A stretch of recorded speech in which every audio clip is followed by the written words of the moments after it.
Hey guys, let's have a fun video today and talk about 5 things that will shock you when you come here to the Philippines. If you've never been here before, some of the things that are going to shock you, how quickly the girls can fall in love with the man here in the Philippines. Unbelievable. And same thing with you. You're coming here and you've been lonely for so long, and you're going to meet somebody who is beautiful and looks smart but nice. They just treat you nice. They stroke your arm. They just make you feel like a man. They make you feel important. They make you feel like you're somebody. And next thing you know, you have a big attraction to them. Be able to separate lust from love, guys. It's okay to be with somebody. You don't have to love them to be with them. You have to show them respect. Be honest to them. Protect yourself and your integrity. Your word, your integrity, your morals. That's what you can live by here. And don't get caught up in other expat games, but your integrity. If you like a girl, even if it's just lust, and you want to do something with it, if she's willing and you're honest with her and it happens, great. Enjoy your life. But man, you're going to be surprised. Sometimes it's going to be impossible to get rid of that girl. She's going to be in love with you. If you meet someone online while you're here and they travel from one little town to come and meet you, the whole time they're on that bus traveling to meet you, they're dreaming of a life with you. They're dreaming, wow, this guy, he's going to be my boyfriend, then he's going to be my husband. We're going to have children. We're going to build a house. She's thinking all these good things. You're thinking about, she's going to be here in a couple hours. Where am I going to take her to dinner? She's going to spend the night in the hotel with me. What's going on? You're trying to just figure out the night. This girl is figuring out the rest of your life with her. And she's probably already in love with you when your date is over and the next day you put her on the bus. And if you say to her, I didn't think it worked out so good, I don't think this is going to work out long term, she's going to be so sad and brokenhearted because she fell in love with you. So guys, remember that when you're meeting some girl for whatever reason, just be honest, and what happens, happens. As long as you can walk away saying you were honest and you didn't mislead anybody. Tropical bugs and insects, man, you get bit all the time. I've been out at the property that Janet and I have bought and walked through the grass, through the weeds, and this stuff is only like 6 inches tall or 8 inches tall, and I get bitten alive. My legs are all bitten. I get bit on my arms. They get on my neck. There's these little ants that you can barely see that crawl up and bite you. If you sit at a coffee shop that has outdoor seating, if you're unlucky enough to be close to where the ants are gathered, maybe they're eating a piece of fallen bread or something, some of those ants will get on you, get inside your pants, and make it uncomfortable. When you're sleeping, you have to worry about little spider bites. Going into the bathroom at night, you never know what you're going to find. Turn on the light, check it out. You might have a little gecko lizard in there or a small snake. There's things everywhere. Janet and I have had 3 different snakes in our yard. We have a enclosed yard here. We're on a main highway, a lot of traffic, a lot of people walking by, but we've still had that big 6-foot rat snake in the yard. We've had a couple green tree snakes that are venomous in the yard, and our dogs take care of them. Once in a while, we'll hear a rat climbing on the roof of the house. These are what we call coconut rats. They go up into the coconut trees and eat the coconuts. And sometimes the shortcut for them to go from one tree to another is through your attic or on the roof of your house. So critters everywhere.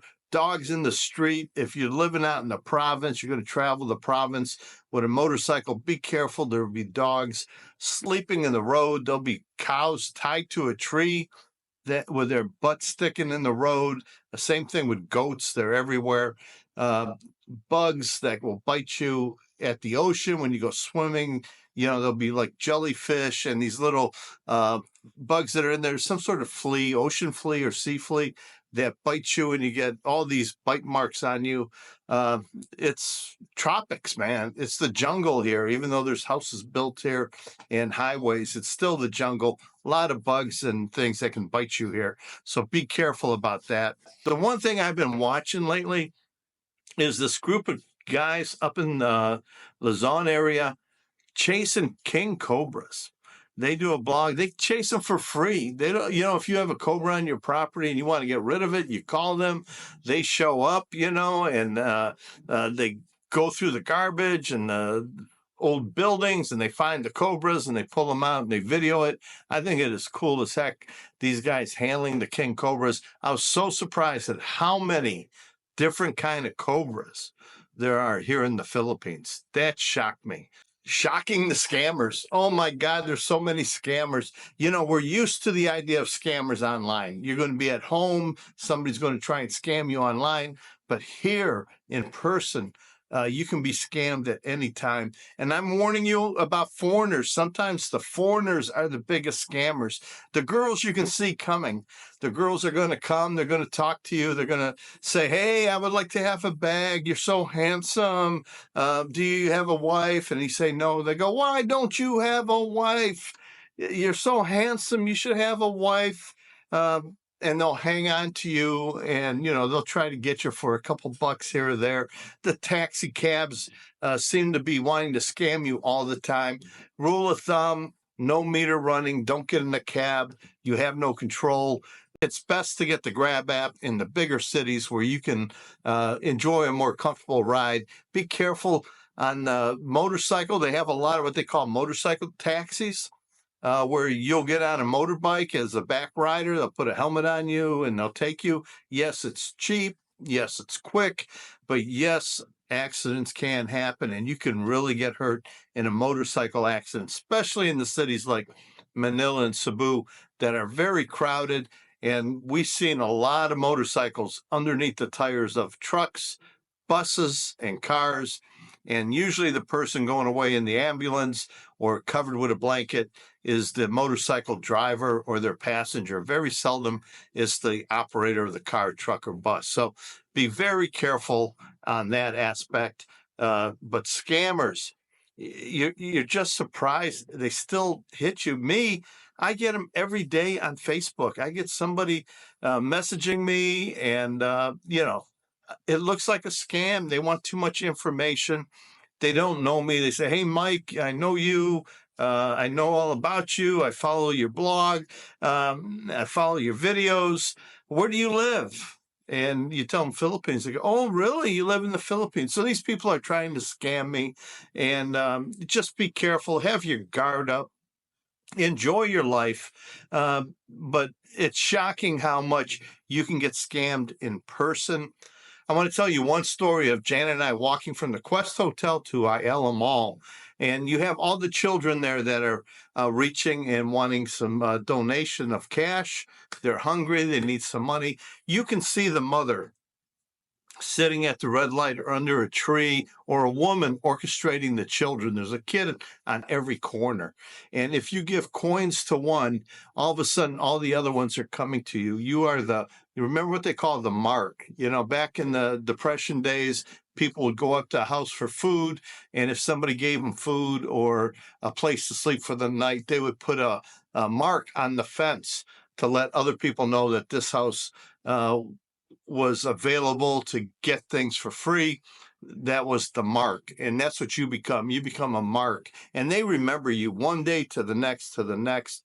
Careful giving money out to kids. It's really against the law to be giving money to beggars, and try hard not to do that. But this girl was trying to get money from Janet. Janet's very firm on this. She wouldn't give her any money. We got to the red light and we're facing away from the girl. You just don't want to look them in the eye. And we're facing across the street, waiting for the crosswalk, the word to come up, walk, and so we could go across. And I caught this girl. She's on her tiptoes, trying to reach into the back of Janet's backpack and take something. So be very careful of your belongings. Keep your wallets, your phones in your front pocket. Scammers and thieves, keep your guard up at all times. You'll be surprised. You would think once you got here to the Philippines and you start meeting people in person, you don't have to worry about scammers. You're always thinking that's online, but it happens in person all the time. And be careful of expats. A lot of expats are just up to no good. The vast majority are great people, but there's that handful out there that see you as a newbie and they swoop in and try and take advantage of you. Scammers in the Philippines. It'll shock you how many there are. Traffic. I know everybody's heard about how terrible the traffic is, especially up in big cities like Manila, Cebu City, even downtown Dumaguete during rush hour. The traffic can be horrendous. Sometimes you're going to sit in traffic for hours. I remember up in Cebu City, Janet and I got in a cab at Ayala Mall. We had a dinner date at 6 o'clock at a place which was about 4 miles away. Wasn't that far. But from the mall exit where we entered the cab to the cab was just able to get onto the main road. Took like 20 minutes. There's so much traffic. Nobody's moving. There's no give. There's no take. During the rush hour, it's just horrendous. You're going nowhere. Sometimes it's much faster just to walk than it is to take a cab or drive a car. I drove a motorcycle through Cebu City many times, and it can be a hair-raising experience, especially if you don't know the city and you get lost. A lot of one-way roads, no left turns. And as you get used to it, it's not so bad, but it takes a long time to get used to it. And you being a newbie here, you just got here, traffic is terrible. Get the Grab app so you can just call a Grab, have a comfortable, clean car come and pick you up, and whatever the ride takes, it takes. Just sit back and enjoy it. And what else can I say? The traffic is terrible. Communities like Dumaguete and other small towns that might not have any traffic lights, no stop signs. Dumaguete's famous for no stop signs, no red lights. We have one now. We're a modern city. We have one traffic light that works half the time. Valencia has more stop signs itself, the small community, than the whole city of Dumaguete. So traffic is a big deal here. It's going to wake you up, and be prepared for long waits in the traffic. But be prepared for this, guys. This one is going to break your heart. It's the poverty of the Philippines. It's just terrible. You'll be, taking a bus to some part of town or in a cab or Grab and traveling through Cebu or Manila, and you'll go across a river, and that river is just full of trash because there's no garbage pickup. The tide is in, all the trash is going up the small river, and people live along the river and the trash. They live close to the water so they can bathe, wash their clothes.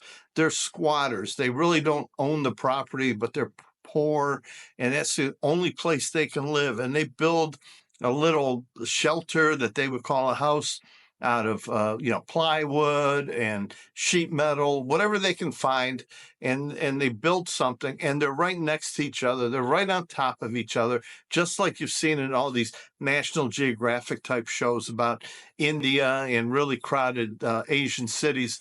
The poverty is terrible, man. I've seen old women, old men standing in the street in Cebu City after rain, using a small bucket. They're naked. They're bathing because this is the cleanest water they can get to bathe with.